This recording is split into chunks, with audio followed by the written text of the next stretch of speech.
ವಸತಿ ಇಲಾಖೆಯಲ್ಲಿ ಭ್ರಷ್ಟಾಚಾರ ಆರೋಪ ವಿಚಾರ ವೈರಲ್ ಆಗಿದ್ದ ಆಡಿಯೋ ನಂದೇ ಅಂತೇಳಿ ಒಪ್ಕೊಂಡಿದ್ದಾರೆ ಶಾಸಕ BR ಪಾಟೀಲ್. TV5 ಕನ್ನಡಕ್ಕೆ MLA ಪಾಟೀಲ್ ಹೇಳಿಕೆ ಕೊಟ್ಟಿದ್ದಾರೆ. ನಾನೇ ಮಾತನಾಡಿದ್ದೇನೆ, ಆಡಿಯೋ ವೈರಲ್ ಆಗಿದೆ, ಮುಂದೆ ನಾನು ಹೋರಾಟ ಮಾಡ್ತೇನೆ, ನಾನು ಯಾವುದೇ ಸಚಿವ ಸ್ಥಾನದ ಆಕಾಂಕ್ಷಿಯಲ್ಲ, ಆರೋಪ ಮಾಡ್ತಾ ಇಲ್ಲ, ಕಳಕಳಿಯಿಂದ ಹೇಳಿದ್ದೇನೆ. CM ಸಿದ್ದರಾಮಯ್ಯ ಮಾಹಿತಿ ಕೇಳಿದ್ರೆ ಕೊಡ್ತೀನಿ ಅಂತ TV5 ಕನ್ನಡಕ್ಕೆ ಶಾಸಕ BR ಪಾಟೀಲ್ ಸ್ಪಷ್ಟನೆಯನ್ನ ಕೊಟ್ಟಿದ್ದಾರೆ. ಬಹಳ ಹಲ್ಚಲ್ ಎಬ್ಬಿಸಿದೆ ಈಗ BR ಪಾಟೀಲ್ ಆಡಿಯೋ. ವಸತಿ ಇಲಾಖೆಯಲ್ಲಿ ಭ್ರಷ್ಟಾಚಾರ ನಡೀತಾ ಇದೆ ಅಂತೇಳಿ ಜಮೀರ್ ಅಹಮದ್ ಅವರ ಆಪ್ತ ಕಾರ್ಯದರ್ಶಿ ಸರ್ಫರಾಜ್ ಜೊತೆಗೆ ಮಾತಾಡಿದ್ದಾರೆ.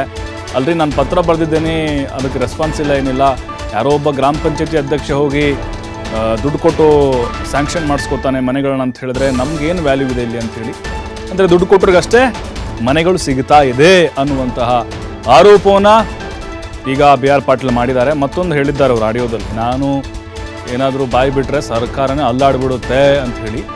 ಈ ಹಿಂದೆನೂ ಕೂಡ ಸಾಕಷ್ಟು ರೀತಿಯಲ್ಲಿ ಪತ್ರಗಳನ್ನು ಬರೆದಿದ್ರು, ಸರ್ಕಾರದ ವಿರುದ್ಧ ಅಸಮಾಧಾನಗಳನ್ನು ಹೊರಹಾಕಿದ್ರು.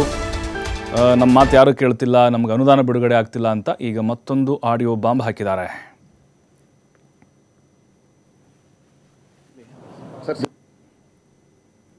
ನಾನು ಮುಖ್ಯಮಂತ್ರಿಗಳು ಕರೆದ್ರೆ ಹೋಗಿ ಮಾತಾಡ್ತೀನಿ. ನಾನು ಏನು ಹೇಳಿದ್ದು ಸತ್ಯ ಹೇಳಿದ್ದೀನಿ, ನಾನೇ ಮಾತಾಡೋದು, ನನ್ನ ಧ್ವನಿನೇ ಇದು. ಸರ್, ಈಗ ಅಲ್ಲಿ ಲಂಚ ತಗೊಂಡು ಕೊಡ್ತಿದಾರಾ ಅಥವಾ ನಿಮ್ಮ ಶಿಫಾರಸು ಪತ್ರಗಳನ್ನ ನನ್ನ ಶಿಫಾರಸು ಪತ್ರಗಳನ್ನು ಪರಿಗಣನೆ ತಗೊಂಡಿಲ್ಲ.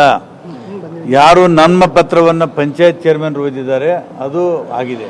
ಅಂದರೆ ನನ್ನಕ್ಕಿಂತ ನಮ್ಮ ಪಂಚಾಯತ್ ಚೇರ್ಮನ್ರೇ ಭಾಳ ಬಲಿಷ್ಠರು. ಆ ಥರದ ಪರಿಸ್ಥಿತಿ ಕಾಂಗ್ರೆಸ್ ಅಲ್ಲಿ ಇದೆ ಅನ್ನೋದು ಬಹಳ ಎಲ್ಲಿದೆ ಗೊತ್ತಿಲ್ಲ. ಎಷ್ಟು ಮನೆಗಳು ಕೇಳಿದ್ರಿ ಸರ್? ನಾನು 2,000 ಮನೆ ಕೇಳಿದ್ದೆ ಮುಂಚೆ. ಅವರಿಗೆ 1950 ಮನೆ ಆಗಿದೆ. ಇದು ನನ್ನ ಕ್ಷೇತ್ರದಲ್ಲಿ ಅಲ್ರಿ, ಬಹುತೇಕ ಎಲ್ಲ ಕಡೆ ನಡೆದಿದೆ ಇದು. ಬರ್ರಿ, ಜಮೀರ್ ಅವರು ಹೇಳ್ತಾರೆ ನನಗೆ ಗೊತ್ತೇ ಇಲ್ಲ, ಇದು ಗ್ರಾಮ ಪಂಚಾಯತಿ ಮಟ್ಟದಲ್ಲಿ ಆಗಿದೆ. ಆಯ್ತು, ತನಿಖೆ ಮಾಡಿಸ್ಲಿ. BR ಪಾಟೀಲ್ ವಿರುದ್ಧ DCM DK ಶಿವಕುಮಾರ್ ಅಸಮಾಧಾನ, ನಾನು ಯಾವುದೇ ಕಾರಣಕ್ಕೂ ಅದನ್ನು ಒಪ್ಪೋದಿಲ್ಲ. ಈ ಬಗ್ಗೆ CM ಅವರು ಗಮನಕ್ಕೆ ಬಂದಿದೆ, ಅವರು ಏನು ಕ್ರಮ ತೆಗೆದುಕೊಳ್ಬೇಕು ತೆಗೆದುಕೊಳ್ತಾರೆ. ಸರ್ಕಾರದ ಯಾವ ಸಚಿವ ಹಣ ತೆಗೆದುಕೊಳ್ತಾರೆ, ಯಾವ ಉದ್ದೇಶದಿಂದ ಮಾತನಾಡಿದಾರೋ ಗೊತ್ತಿಲ್ಲ, ಯಾವ ಅರ್ಥದಲ್ಲಿ ಹೇಳಿದ್ದಾರೆ ಅಂತ ಗೊತ್ತಿಲ್ಲ. ಇದನ್ನು ನಾನು ಖಂಡಿಸ್ತೇನೆ, ಕುಳಿತು ಮಾತನಾಡ್ತೀವಿ ಅಂತ ಬೆಂಗಳೂರಿನಲ್ಲಿ DCM DK ಶಿವಕುಮಾರ್ ಅವರು ಹೇಳಿದ್ದಾರೆ. ಅಂದರೆ ಈಗ ಸರ್ಕಾರದ ಪರವಾಗಿ DK ಶಿವಕುಮಾರ್ ಅವರು ಮಾತಾಡೋದು, ಸರ್ಕಾರದಲ್ಲಿ ಹೆಂಗ್ರಿ ಭ್ರಷ್ಟಾಚಾರ ಆಗುತ್ತೆ ನಮ್ಮ ಸರ್ಕಾರದಲ್ಲಿ ಅಂತ ಅವರು ಡಿಫೆಂಡ್ ಮಾಡ್ಕೊಂಡಿದ್ದಾರೆ.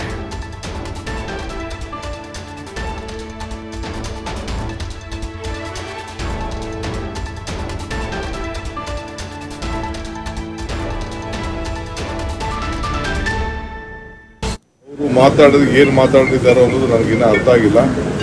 ಚೀಫ್ ಮಿನಿಸ್ಟ್ರು ಗಮನಕ್ಕೆ ಅದಾಗಲೇ ಬಂದಿದೆ. ಚೀಫ್ ಮಿನಿಸ್ಟರ್ ಅದಕ್ಕೆ ಏನು ಬೇಕು ಕ್ರಮ ತೆಗೆದು ಮಾಡ್ತೀವಿ.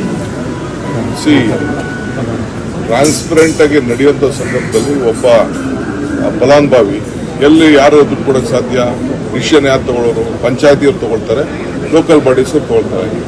ಯಾವ ಸರ್ಕಾರದ ಮಂತ್ರಿ ಅದಕ್ಕೆ ಈ 1.5 ಲಕ್ಷ ಕೊಡುವಂಥ ಇದಕ್ಕೆ ಹಣಕ್ಕೆ ಎಲ್ಲಾಗ್ತದೆ, ಯಾವ ಉದ್ದೇಶದಿಂದ ಮಾತಾಡಿದ್ದಾರೋ ಅದು ಸರಿ ಇಲ್ಲ. ನಾನು ಖಂಡಿಸ್ತೀನಿ. ನಾನು ಚೀಫ್ ಮಿನಿಸ್ಟರ್ ಇಬ್ಬರು ಕೂಡ ಬೇರೆ ಎಲ್ಲ ಕೂಡ ನಾವು ಅವ್ರಿಗೆ ಮತ್ತಷ್ಟು ಮಾಹಿತಿ ಕೊಡ್ತಾರೆ ನಮ್ಮ ಪ್ರತಿನಿಧಿ ಶಿವಕುಮಾರ್. BR ಪಾಟೀಲ್ ಮತ್ತೊಂದು ಆಡಿಯೋ ಬಾಂಬ್ ಸ್ಫೋಟ ಆಗಿದೆ. ಸರ್ಕಾರಕ್ಕೆ ಡ್ಯಾಮೇಜ್ ಅಂತೂ ಖಂಡಿತ ಸ್ವಲ್ಪ ಪ್ರಮಾಣದಲ್ಲಾದರೂ ಕೂಡ ಆಗುತ್ತಾ ಇದೆ. ಅಂದರೆ ಇದ್ದಿದ್ದನ್ನು ನೇರವಾಗಿ ಹೇಳಿದ್ದಾರಾ ಅಥವಾ ಸರ್ಕಾರದ ವಿರುದ್ಧ ತಮ್ಮ ಮುನಿಸನ್ನ ಮುಂದುವರೆಸ್ದಂಗೆ ಕಾಣ್ತಾ ಇದೆಯಾ? ಇದು ಯಾವ ರೀತಿಯಾಗಿ ಈಗ ಸಚಿವರು ಡಿಫೆಂಡ್ ಮಾಡ್ಕೊಳ್ತಾ ಇದ್ದಾರೆ, ಅವರ ಅಸಮಾಧಾನಗಳು ಏನು ಅನ್ನೋದು? ಪ್ರಭು, ಕಳೆದ 2 ದಿನಗಳಿಂದಲೂ ಕೂಡ ಶಾಸಕ BR ಪಾಟೀಲ್ ಅವರ ಆಡಿಯೋ ವೈರಲ್ಗೆ ಸಂಬಂಧಪಟ್ಟಂತೆ ದೊಡ್ಡ ಮಟ್ಟದ ಚರ್ಚೆಗಳು ಶುರುವಾಗಿದೆ. ಈಗಾಗಲೇ BR ಪಾಟೀಲ್ ಅವರು ಕೂಡ ಇವತ್ತು ಅದಕ್ಕೆ ಸ್ಪಷ್ಟನೆಯನ್ನು ಕೊಟ್ಟಿದ್ದಾರೆ. ಹೌದು, ಆಡಿಯೋ ಏನು ರಿಲೀಸ್ ಆಗಿತ್ತು ಅದರಲ್ಲಿ ನಾನು ಏನು ಆರೋಪಗಳನ್ನು ಮಾಡಿದ್ದೇನೆ ಅದೆಲ್ಲವೂ ಕೂಡ ಸತ್ಯ, ಯಾಕೆಂದರೆ ನಾನು ಅದರಿಂದ ಹೊರಗಡೆ ಬರುವಂಥವನಲ್ಲ, ನಾನು ಏನು ಹೇಳಿದ್ದೀನಿ ಅದು ಸತ್ಯ, ಆಡಿಯೋ ಕೂಡ ನಂದೇ ಅನ್ನುವಂಥ ಧ್ವನಿ ಕೂಡ ನಮ್ಮದೇ ಅಂತೇಳಿ ಒಪ್ಕೊಂಡಿದ್ದಾರೆ. ಜೊತೆಗೆ ಆ ಸತ್ಯದ ಬಗ್ಗೆ ಕೂಡ ಕೆಲವು ಮಾಹಿತಿಗಳನ್ನು ಕೂಡ ಅವರು ಮಾಧ್ಯಮಗಳ ಮುಂದೆ ಹಂಚಿಕೊಂಡಿದ್ದಾರೆ. ನಾನು ನನ್ನ ಕ್ಷೇತ್ರದಲ್ಲಿ ಸುಮಾರು 2,000 ಮನೆಗಳನ್ನು ಕೇಳಿದ್ದೆ, ಆದರೆ ನನ್ನ ಪತ್ರಕ್ಕೆ ಕಿಂಚಿತ್ತೂ ಕೂಡ ಬೆಲೆಯನ್ನು ಕೊಟ್ಟಿಲ್ಲ.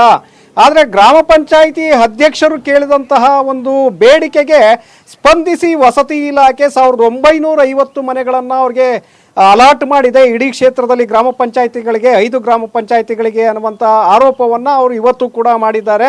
ಸೊ ಇದ್ರ ಬಗ್ಗೆ ನಾನು ಮುಖ್ಯಮಂತ್ರಿಗಳನ್ನ ನಾನಾಗಿ ಭೇಟಿ ಮಾಡೋದಿಲ್ಲ. ಮುಖ್ಯಮಂತ್ರಿಗಳು ನನ್ನನ್ನು ಕರೆದ್ರೆ ನಾನು ಅವರನ್ನು ಭೇಟಿ ಮಾಡಿ ಏನೆಲ್ಲ ನನ್ನ ಬಳಿ ಇದೆ, ಇದಕ್ಕೆ ಸಂಬಂಧಪಟ್ಟಂತೆ ಮಾಹಿತಿಗಳಿದೆ, ಅದೆಲ್ಲವನ್ನು ಕೂಡ ನಾನು ಅವರ ಬಳಿ ಹಂಚಿಕೊಳ್ತೇನೆ ಅನ್ನುವಂಥ ಮಾತನ್ನು ಕೂಡ ಇವತ್ತು ಬಹಳ ಸ್ಪಷ್ಟವಾಗಿ ಹೇಳಿದ್ದಾರೆ.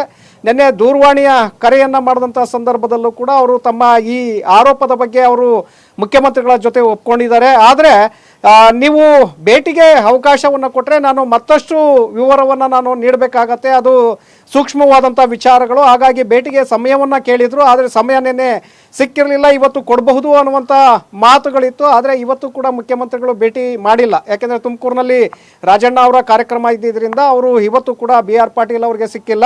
ಸೊ ಅವರು ಈಗಲೂ ಕೂಡ ಸಿಕ್ಕಿದ್ರೆ ನಾನು ಸಂಪೂರ್ಣವಾದಂಥ ಮಾಹಿತಿಯನ್ನು ಕೊಡ್ತೇನೆ ಅಂತೇಳಿ ಹೇಳಿದ್ದಾರೆ. ಈಗಾಗಲೇ ಪರ ವಿರೋಧ ಚರ್ಚೆಗಳು ಶುರುವಾಗಿದೆ ಪ್ರಭು. ಈ ವಿಚಾರದಲ್ಲಿ BJP ನಾಯಕರುಗಳು ಕೂಡ ಈಗಾಗಲೇ ಆಕ್ರೋಶವನ್ನು ಹೊರಹಾಕ್ತಾ ಇದ್ದಾರೆ. ರಾಜ್ಯ ಸರ್ಕಾರ ಭ್ರಷ್ಟಾಚಾರದಿಂದ ಕೂಡಿದೆ, ಹಾಗಾಗಿ ಕೂಡಲೇ ಸಚಿವ ಜಮೀರ್ ಅವರು ರಾಜೀನಾಮೆಯನ್ನು ಕೊಡಬೇಕು, ಅವರನ್ನು ಸಂಪುಟದಿಂದ ಕೈ ಬಿಡಬೇಕು ಅಂತೇಳಿ BJP ನಾಯಕರು ಕೂಡ ಆಗ್ರಹವನ್ನು ಮಾಡ್ತಾ ಇದ್ದಾರೆ. ಅದರ ಜೊತೆಗೆ DK ಶಿವಕುಮಾರ್ ಅವರು ಕೂಡ ಒಂದು ಕಡೆ ಈ ವಿಚಾರದ ಬಗ್ಗೆ ನಾವು ಮುಖ್ಯಮಂತ್ರಿಗಳ ಜೊತೆ ಚರ್ಚೆಯನ್ನು ಮಾಡ್ತೇನೆ, ಮುಖ್ಯಮಂತ್ರಿಗಳ ಗಮನಕ್ಕೂ ಕೂಡ ಬಂದಿದೆ, ಅವರು ಯಾಕೆ ಯಾವ ಆಧಾರದ ಮೇಲೆ ಈ ರೀತಿಯಾಗಿ ಹೇಳಿಕೆಯನ್ನು ಕೊಟ್ಟಿದ್ದಾರೆ ಗೊತ್ತಿಲ್ಲ, ಅವರ ಬಳಿ ಇದನ್ನ ಕೂಡ ಚರ್ಚೆ ಮಾಡಬೇಕು. ಒಂದು ವೇಳೆ ಏನಾದರೂ ಇಲ್ಲಿ ತಪ್ಪಾಗಿದೆ ಅನ್ನುವಂಥದ್ದು ಇದ್ರೆ ನಾವು ಕ್ರಮವನ್ನು ತೆಗೆದುಕೊಳ್ತೇವೆ ಅಂತೇಳಿ DK ಶಿವಕುಮಾರ್ ಅವರು ಕೂಡ ಹೇಳಿದ್ದಾರೆ.